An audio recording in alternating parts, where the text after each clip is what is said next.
Hey, what's up, everybody? You already know what it is. It's your brother from another, Brother Mays, aka Marlon Rashawn Graves, government name. Hey, listen, I'm only one half of this dynamic duo. You already know. You better say something. Yo, what's up, y'all? We back. We back. Yep. We doing something just before the end of the holiday season. But here's the thing: we don't want you to be shy, and there's a reason why we're saying shy. We don't want you to be shy about human rights, okay? Because that's what this show is all about. Not being shy about human rights. And you know why? Because our special guest in the house is the one and only Shy Wells. How you doing, Shy? I'm doing good. How are you? Woo! Let me tell you something. It's Yes, about sir. to get hot up in here. You talking about a conversation?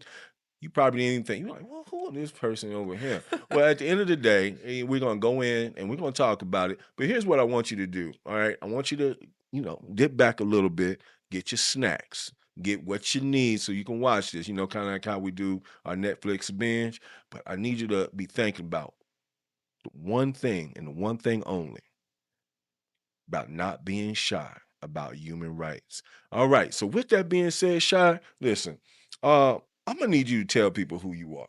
Okay. So I'm Shy Wells. I was born and raised in Springfield. A lot of people know my dad. So if you know Vernon Wells, he's What's out up, there. V? Yeah, Big Worm. That's what everybody Big calls him. worm. Back in high school, Yes, he went to sir. Central, so a lot of people know him. Bulldogs. But yeah, Central Bulldogs through and through. That's what he said. Even though Yep, I yep, ended up yep, graduating yep. from Willard High School, but a little bit about myself. So I have my bachelor's and my master's degree in social work. I am a licensed master social worker.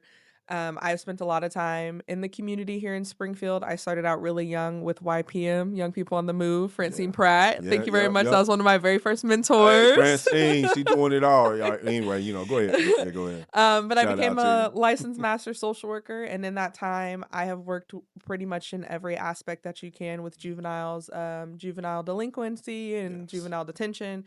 I've worked in juvenile psych. I've worked in schools. I've worked with individuals with different abilities.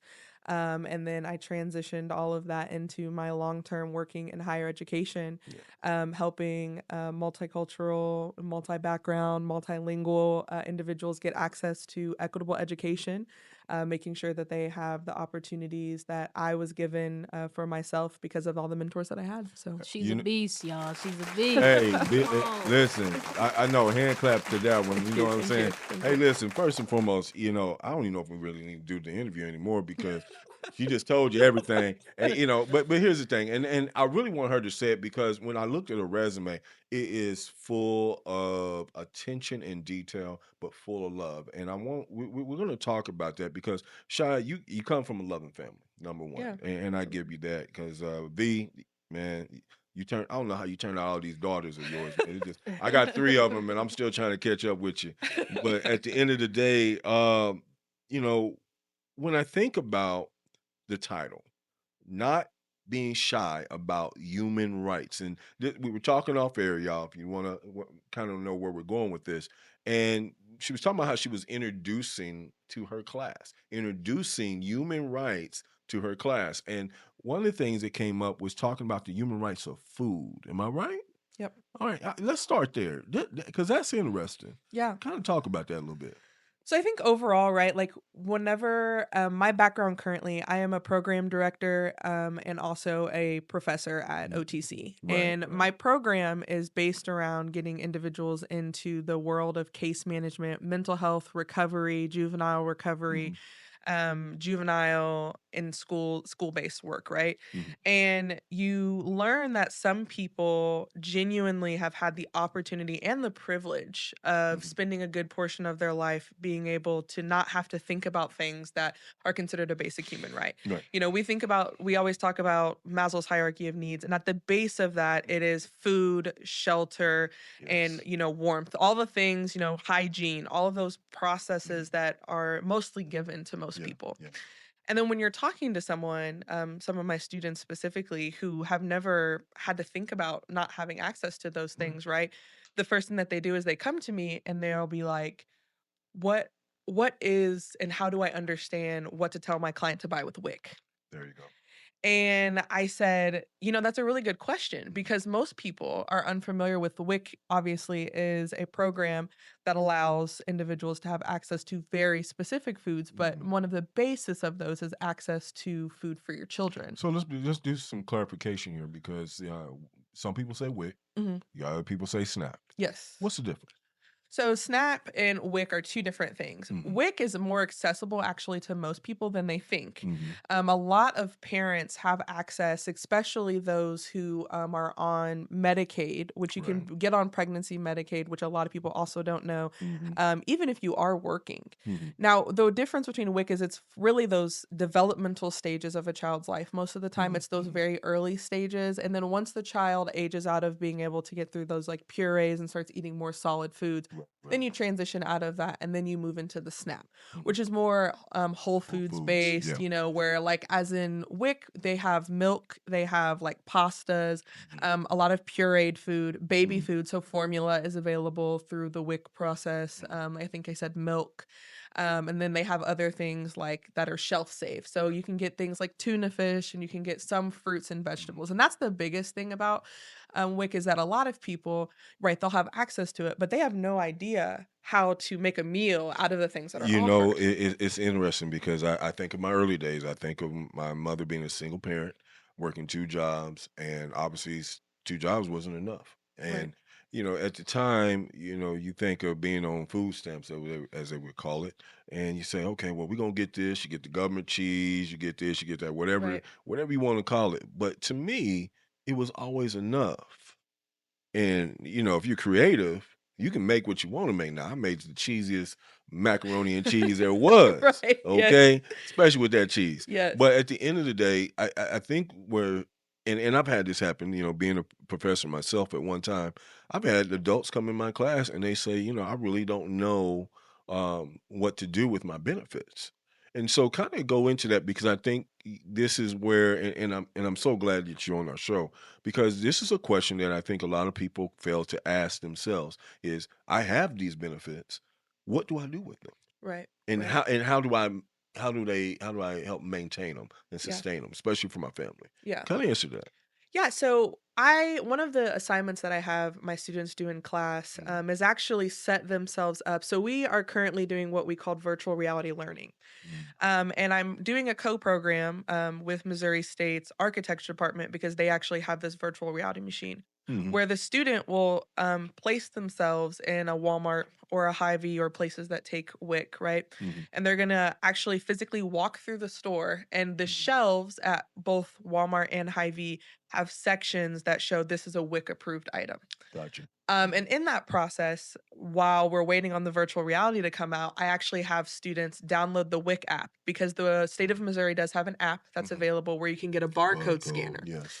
And then you go and they walk around and they have Mhm. to record themselves. And then they look kind of silly, right? Mhm. But they're placing themselves in the actual shoes of a client. Mhm. And they're walking around the store and they're scanning things and they're actually making a grocery list of a combination of things that they can make. So how does that work? And I know those are OTC. You have some older students Mhm. as well.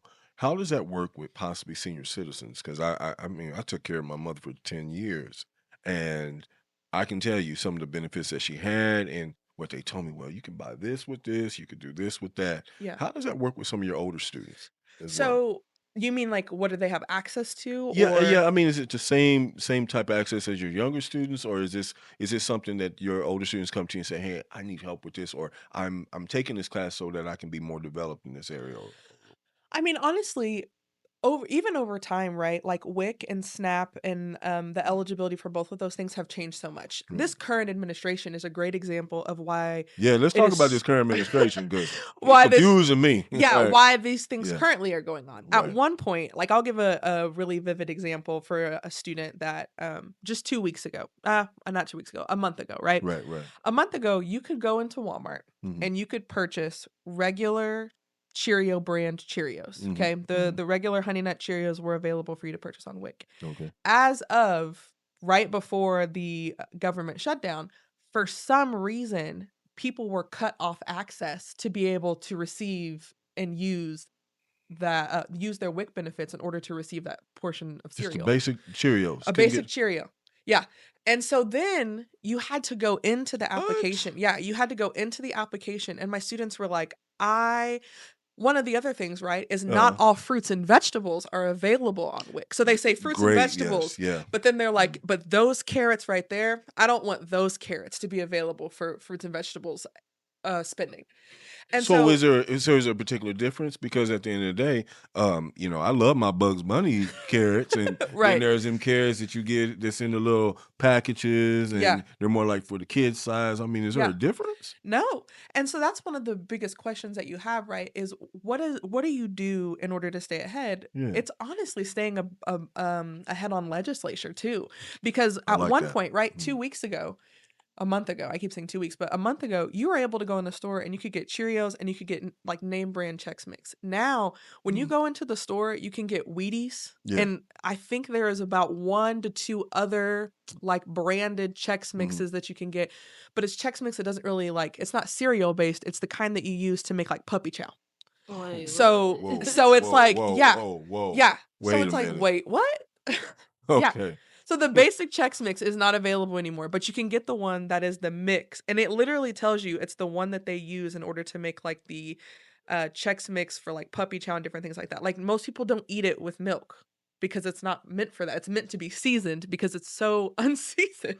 Now this brings up another question because I've heard something similar, but in regards to how we obtain meat, Yes. the grades of meat. Yes. And this is something for a lot of you out there who are nutritious based. I know right before we get to the new year, you're talking about changing your body, doing this, doing that. So you got these New Year's resolutions. Well, I think you might want to know about the different grades of at least meat, Right. because does that change as well with what So you're teaching your class? WIC is a little bit different in terms of one of the biggest, I would say, differences is that they don't have a heavy amount of accessibility to protein-based Protein, things yeah, whenever yeah. you're using WIC.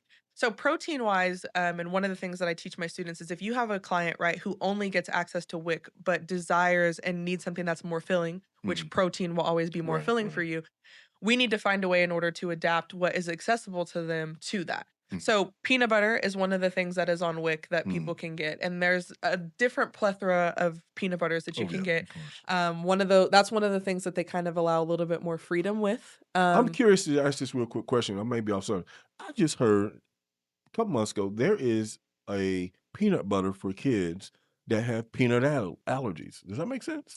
So I've heard, I think it's if That you don't make don't have sense to me, all but of does that them. make sense? You know I've what I'm saying? heard it. I've Yeah. heard it, but I haven't seen it on the shelves, and it's probably at one of those natural stores I don't shop at because I can't afford it. Yeah. I'll be honest with you. Oh, It's I probably already there. know. Mama Jeans, as much as I love Mama Jeans, not Yes. Mama G's, Yes. I love Mama G's too. But going to Mama G's, you better make sure You your better have checkbook some is money right. to go in Yes. there. A slice Absolutely. of bread is $5. Anyway, I would not be surprised by that though. I mean, no, because I there's real something for talk. everybody now, right? But here's the interesting thing. Here it is. This and the way I heard it, I was talking to another parent, and she was talking about her kids, and she said, I have to have a special peanut butter for my daughter because she has a peanut allergy. And I'm like, okay, if you have a peanut allergy, why would you be eating peanut butter in the first I place? Right. mean, they got apple butter. Yo, Don't they got now we other? now I Okay. see mean, they apple got. butter down in this area is off the chain. And so Yeah. let's Uh, be real. The apple butter making days is a whole it's a Yes, whole but thing. It's man, a it's whole thing. that's a whole event by Yeah, itself, it is. But with that being said, now you have to be very specific. And I worked in the schools where you would have kids who could not eat school lunches because of the things that were in it. Right. But now here we're talking about, and I want to kind of jump back on this because you are a professor that's talking about our everyday needs. Right. And I like the way you're approaching this. And you said this is an assignment. Is that correct? Yeah, yeah. So a lot of what I believe is in application-based learning. Okay. Yeah, My please explain that. Yeah, Yeah. my program, one of the great things about my program, it's called behavioral health support, Mm. is that it allows a plethora of people from different backgrounds in order to get into the workforce, right? Mm. And one of those things include people who have felonies.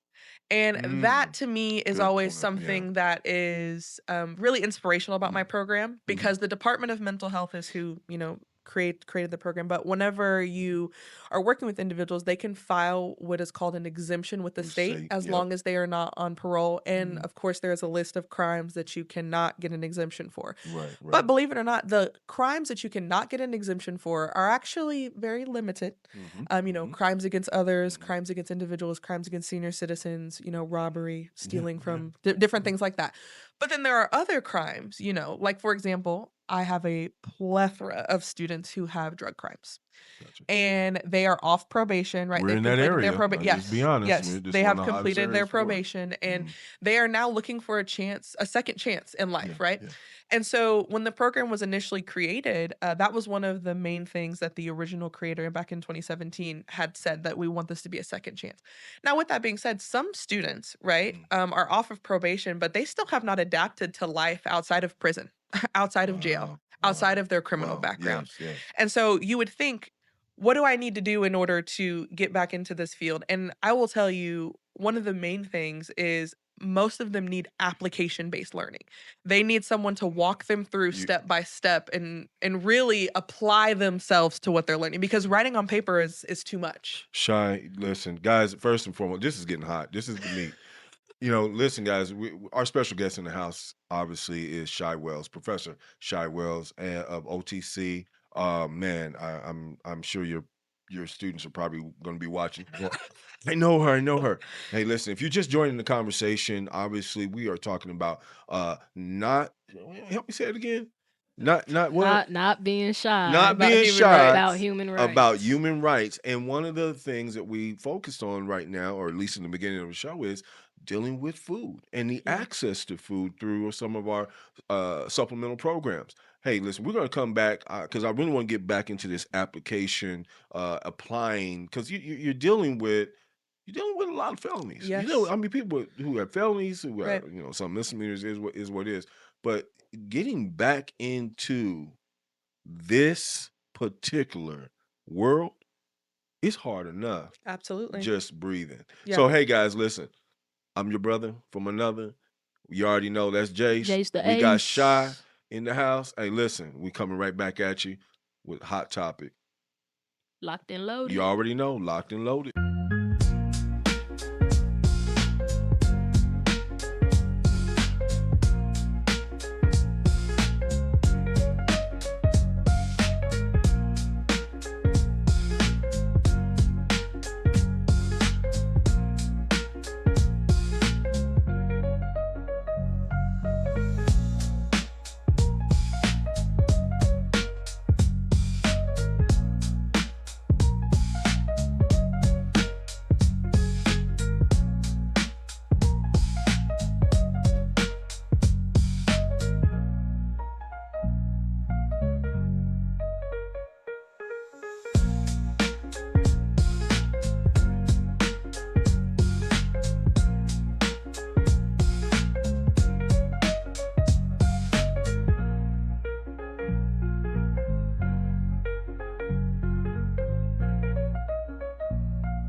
Hey, what's up, everybody? Once again, it's your brother from another, Brother Mays. Hey, listen, it has been a hot topic, and I'm glad you're joining me. Obviously, Jace on I ain't gonna say the wheels are still just doing all that production stuff in the back. I'm gonna say Mm-hmm. something.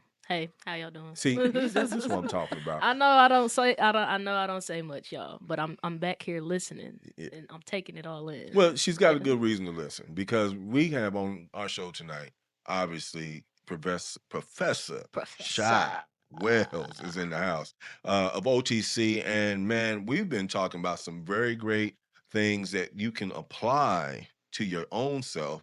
But really, you talked about this application aspect. I want you to kind of talk about this in regards to about applying to life because I know as we talked off air, I have students that I've worked with directly in the Good Dads program, as well as teaching GED program for the years that I've taught it, to where now they get back acclimated into the world, but there's still some issues. There's still things that they're dealing with. Right. How does that work, and how can you still assist? Yeah.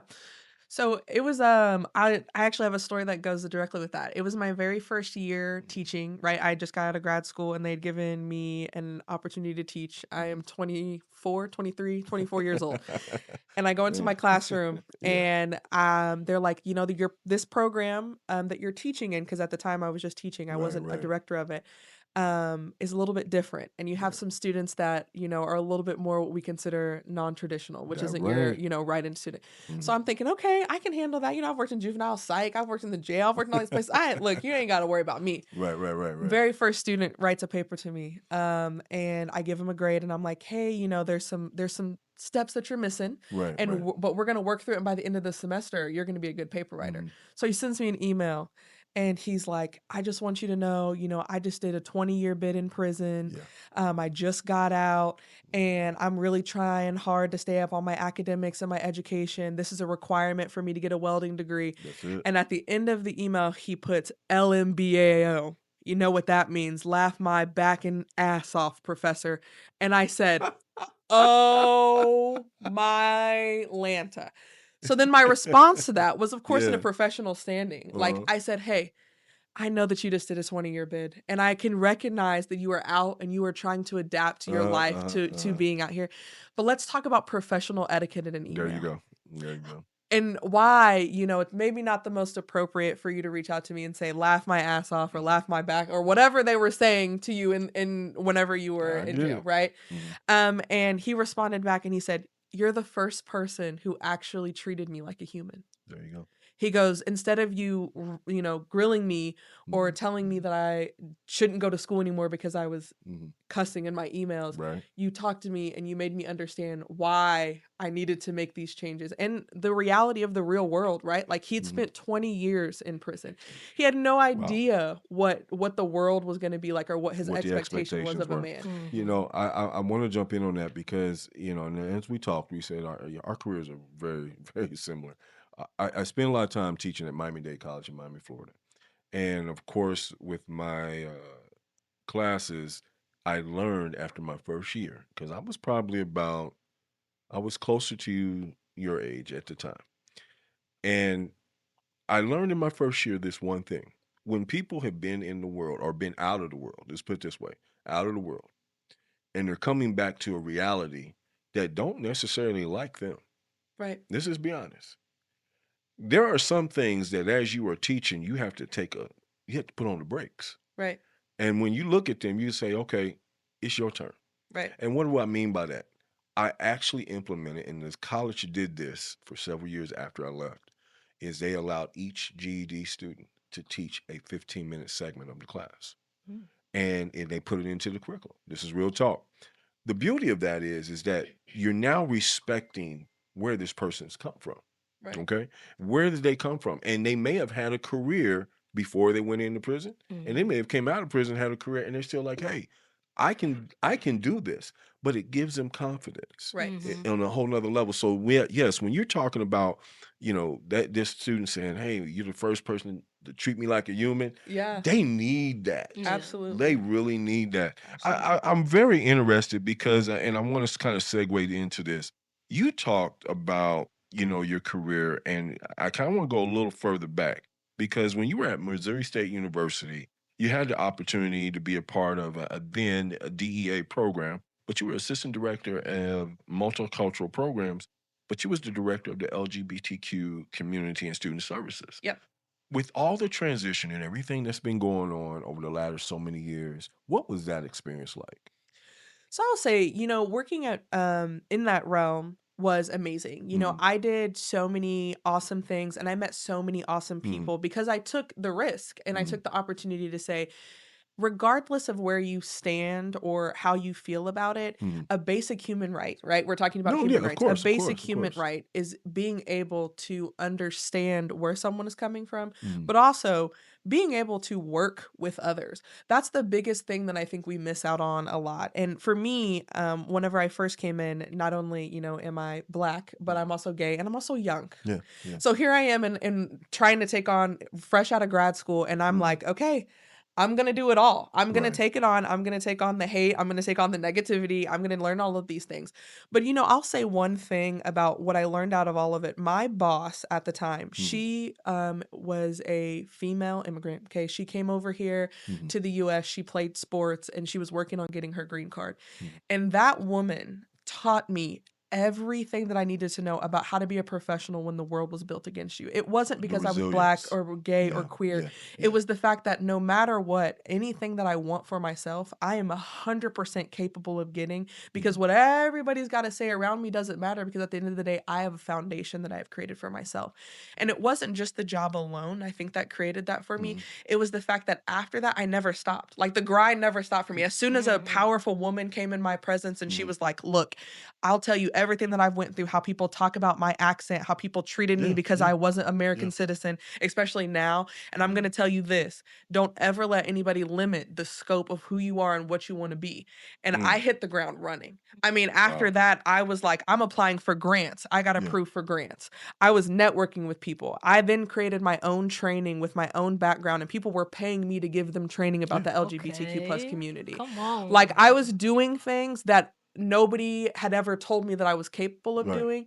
But as soon as I sat down, and funny enough, the very first situation, right, I was actually in a room where someone had said something Mhm. that didn't really resonate with me well. Right, right, And this right. was a leader. She was a Mhm, very powerful leader. mhm, And she said something, and I kind of just looked at her sideways in front of everybody. We're in the mhm. middle of a conference, and I looked at her like, I know you did not just say that. And she looked back at me, and she could tell that I was clearly discomforted. And Uh-uh. everybody in the room was like, Shy, did you just look at a leader like that? And I said, you damn right I did. I Indeed. love it. Because I love because it. at the end Yes, of the yes. day, Yeah, if you're gonna put misinformation out there, yeah. I don't care where your title's at, right? Like, at the Mhm. end of the day, we also have to understand that a Uh-huh. basic human right is also being honest and not Woo! just coming out and saying whatever you feel that is necessary, especially when you don't fit in that community.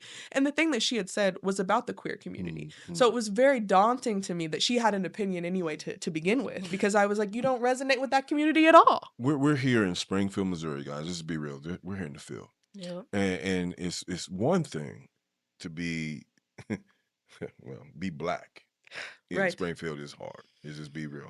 I grew up here. Um, I can be the first one to say to you the first time that I was even encountered with someone who was gay. My mom had this real good friend who was a hairdresser, and I'll just be real. He's gone, went to heaven. His name is Dwayne Pike, and those who listen to this show afterwards, they'll know where this story's going.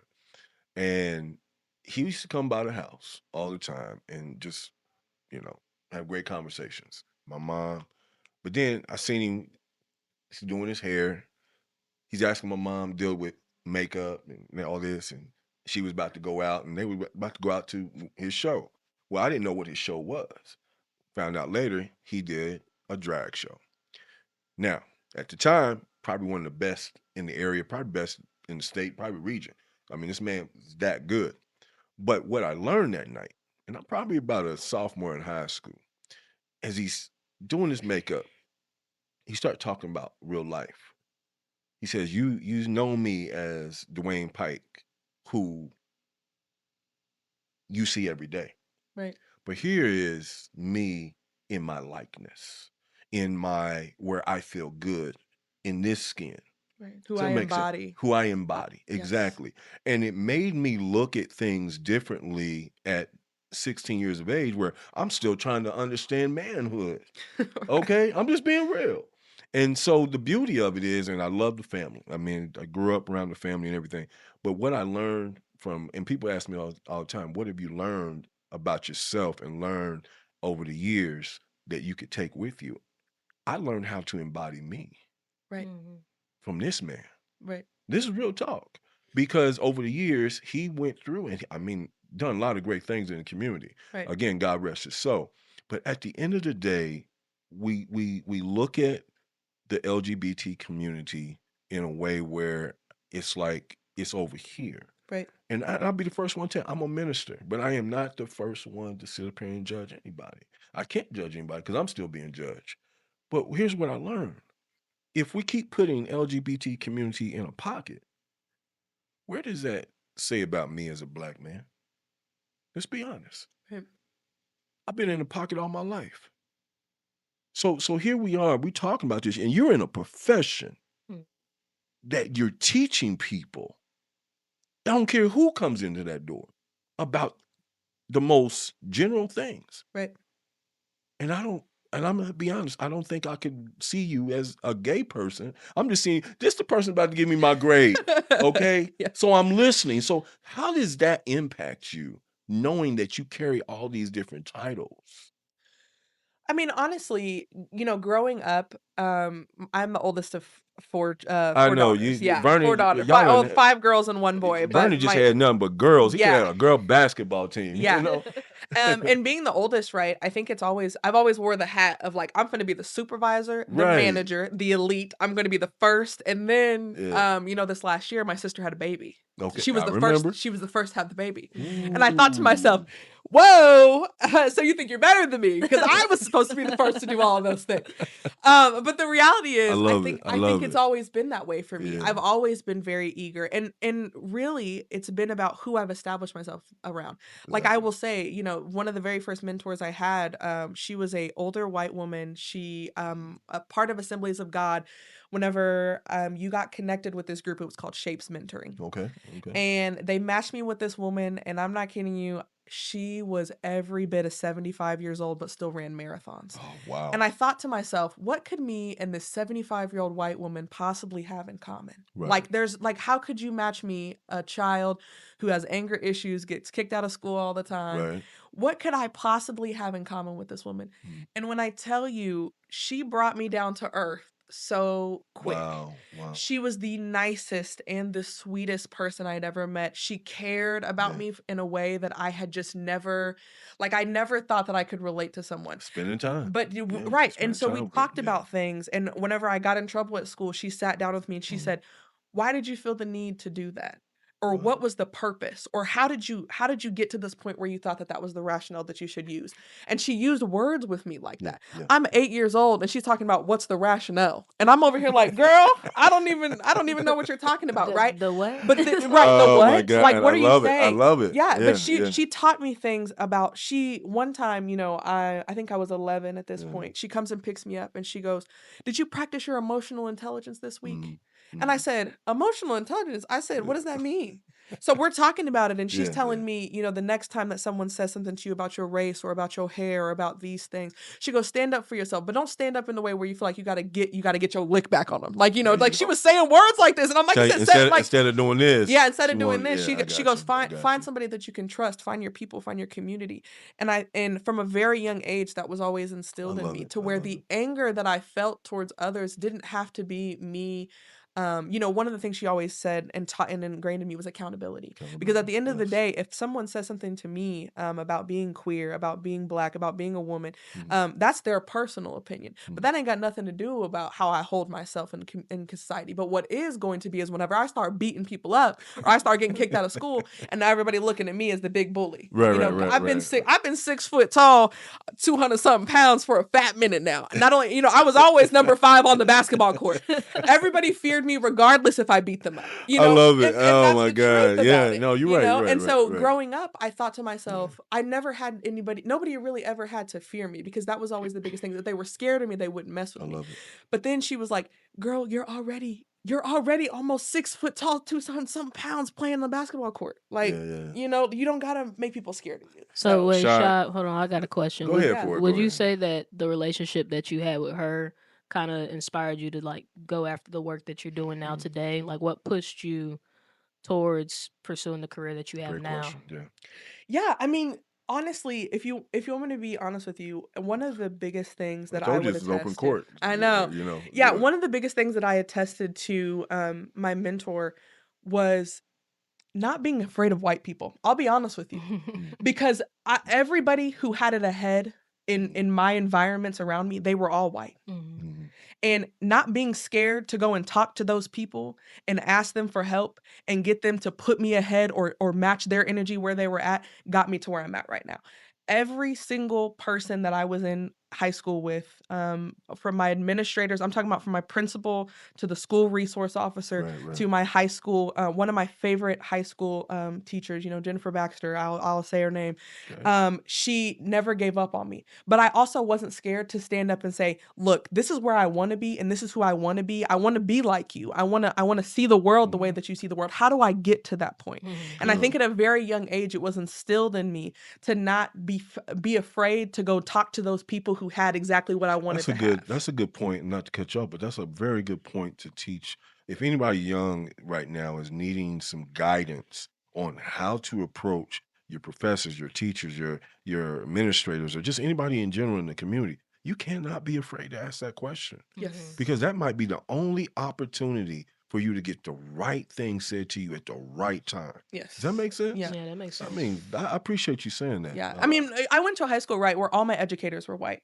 They Yeah. had their very first black teacher whenever I was in high school, and Mhm. he was a PE coach for boys. So Okay. like Yeah. I never had access to, I never had access to those things. Yeah. Mhm. And so I had to learn how to adapt to those environments whenever people like me weren't in those places or spaces. We Okay. we don't have a lot of black therapists here in Yeah, Springfield. that's So true. I had to adapt that if I wanted to go and seek therapy in the Mm. city of Springfield, I was either going to have to do it online, but if I wanted to do it in person, it was going to have to be a white Can woman. make I'll say me yeah. and Shaw got a pretty close, similar upbringing. That's Yeah. why me and her friends. Cause No, Yeah, we, yeah. and I'm so glad that when you told me that you might be getting an email Mhm. from Shy, I was like, well, wait a minute, why do I know that name?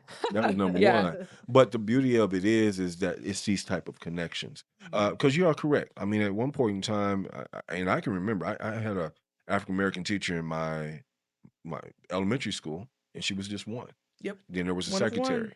And then when I got to middle school, it kind of grew to maybe two or three. And then you get to high school, most African American teachers were either coaches, or Yep. athletes coming Mhm. back to coach or whatever. Yep. At the end of the day, there are some very important roles that we have to play. And just before we finish this, hey guys, listen, if you just join in and you already missed a lot of the meat, you can always come back and listen to this on our Lock and Loaded show. Yes, we are the Lock and Loaded show, and we are on. Okay, we are on the.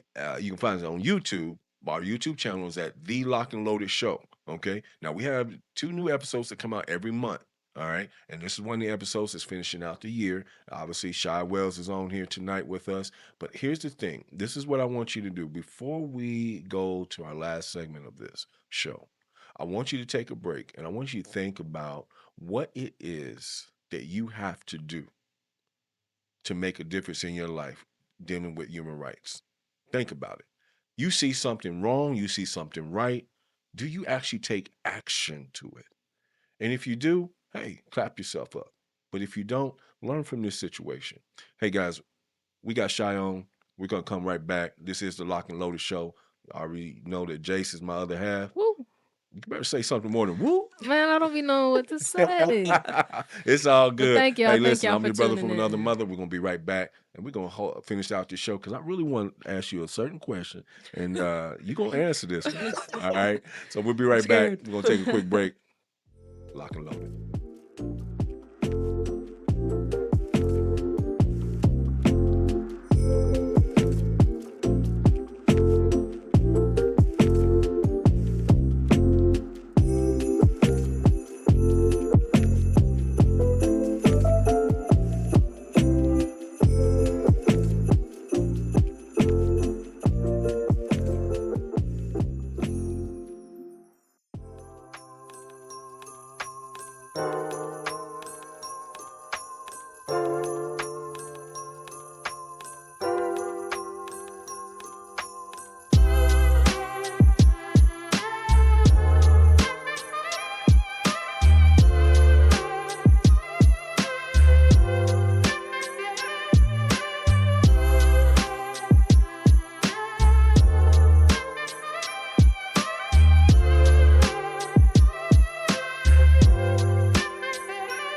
everybody. You already know it's your brother from another mother, Brother Mays. You know, I'm only one half of this lock and loaded show, but you already know if you've been paying attention tonight, you would have seen that our special guest, Miss Shy, I'm going to say Professor Shy Professor. Wells is in the house. And we've been talking about that human rights stuff. That's right. Don't be shy, okay? Don't be shy when it comes to your human rights because it's very important. And one of the things that I learned off air about you is that, number one, you're aggressive. You're very aggressive. And there's a couple stories I done heard about you. In what way though? Well, no, I've heard some stories. You know, knowing her father, and then her father's best friends with my cousin. You know, you can't keep them apart as it is at the end of the day. But here's the thing: if you were talking, and we talked about this, if you were talking Shy to your 12-year-old self, with all the things you have accomplished in life up to now, what would that conversation be like? I think one of the biggest things that I can take out of what I would probably tell my younger self is just continue to be persistent. That's one of the things that I love as an adult, but I also loved for myself. But I think also, you know, as you said, aggressive. But yeah, I mean, I was angry. You know, I was filled of a lot of things. My parents were getting divorced during that time. You know, so there was a lot of emotions that happened for me. And I was transitioning into my teen years. And being the oldest, I wanted everything to happen right then, right there. I was ready to start driving at 13. I was ready to get a job at 14. I was ready to go. I was ready to do everything that I wanted to do. Life didn't stop for me. Even then, I was like, okay, and as soon as I turn 16, I'm 12. As soon as I turn 16, I'm gonna go ahead and get me a Lexus. And I'm gonna make sure that all my friends get a ride to Skateland. And I'm gonna make sure that we What you get to talking the about? What you know about Skateland, girl? Come on now. and look, people know I had the car. The windows didn't roll down, okay, but the AC worked all right. And Okay, that's what I'm saying. okay. But as one of the things is just slow down. You Yeah, know, yeah. I think it's learning to appreciate that I don't have to be everything for everyone. And now you know I grew up to be a social worker, but the reality was I've always been that way. I've always had everybody's back. I've always been yeah, you can hold $5 even though I know you ain't gonna give me the $5 back. You can, you know, Right. yes, I'll Better put tie your five on it shoe. in that petrol. I Or got you you. having a bad time Yeah. at your house, come stay in my crib. My There family's you got your go. back. I've There you always go. been that person. And I think Yeah. the only thing that I would tell myself to do differently is just slow down. Be more appreciative of those times whenever I did have those friends over, There or you go. be appreciative of those times whenever I didn't have to drive. I didn't have to pay no bills, none of that. Because I was so ready to be everything Yeah, and be yeah. all of that I never had an opportunity to just slow down and appreciate my childhood. When I think about my childhood, I think about how I had a savings account, and as soon as I turned 16, I wanted to buy a Lexus. Like that was like my dream. Like those are the things that I was thinking about. Can you say that over again? Savings account. My son and them, they just don't get it. You know, they get the Yeah, money make and sure they just you- be like, gotta spend it. I'm You about to know say, what I make mean? sure he mean, watch this episode. Yeah, I mean, my dad always said you that money is burning a hole in your pocket, and I was like, yeah, you know, there were some things in my life that definitely were, but I think that's all that I say that's what I owe myself. That's I what you owe owe my yourself. 12-year-old self I love it. that I you just love have it. to slow down, appreciate the things that are around you, because once you get older, right, you know, and you do have a job and a career and the house and the cars and all those things, Right. I wish I could go back and just be the cool 12-year-old. The Like cool just be 12-year-old. chill. Hey, okay. So since we asked that question, I do have to ask this now.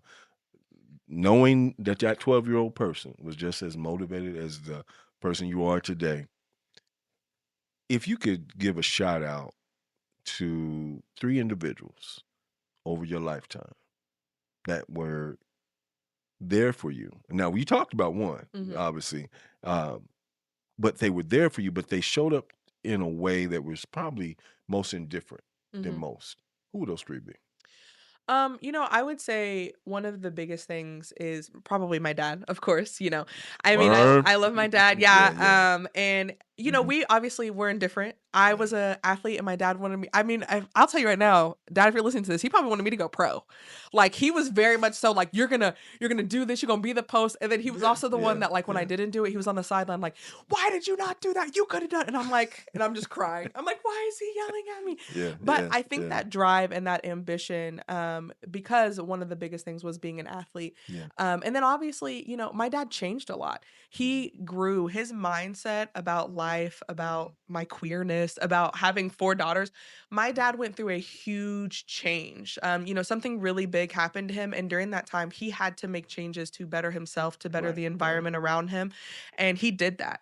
And he was more open to have those conversations, and we were able to get to a point where he was able to meet me where I'm at. I And love it it. wasn't about being a parent anymore, it was about being a supporter and being a lover and being a provider, and that was huge because it happened later in life. Mhm. But when it did happen, I mean, my dad just it was crazy. It was a huge change for us, and it changed the way that our relationship transitioned into adulthood. But who my dad was as a man, I mean, he grew as just a completely different individual. It was insane. I love to hear that side, obviously, because the side that I know of is so aggressive. But the importance there is the relationship, no matter if it's your dad or your mother Yeah. or whatever. And thank you for sharing that, because I know that sometimes that's something you want to keep to yourself. Because Yeah. I keep certain people to myself. I won't even tell everybody who that person is and everything. Yeah.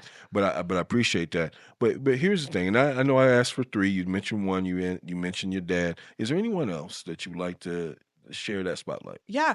I mean, like I said, my boss Nina, we worked at Missouri State together, Mm, and I'm the angry 12-year-old. Okay. I just started working in the professional world.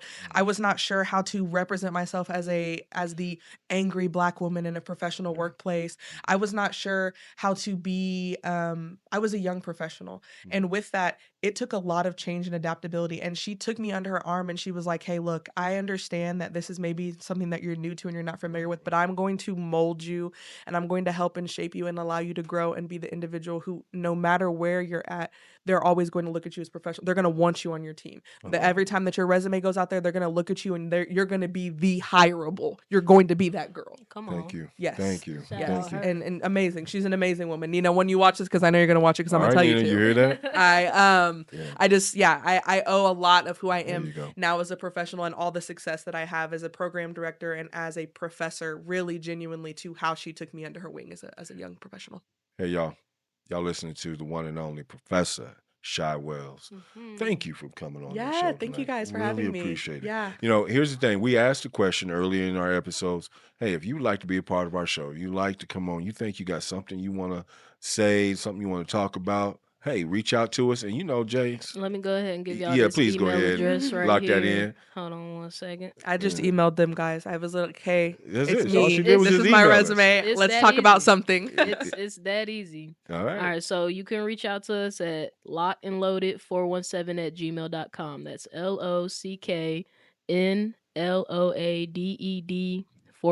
LOCKNLOADED417@gmail.com. Love it. Love it. Y'all heard it, right? All you got to do is just email us your bio, email us a picture of you. Just little, 500 words or less about yourself.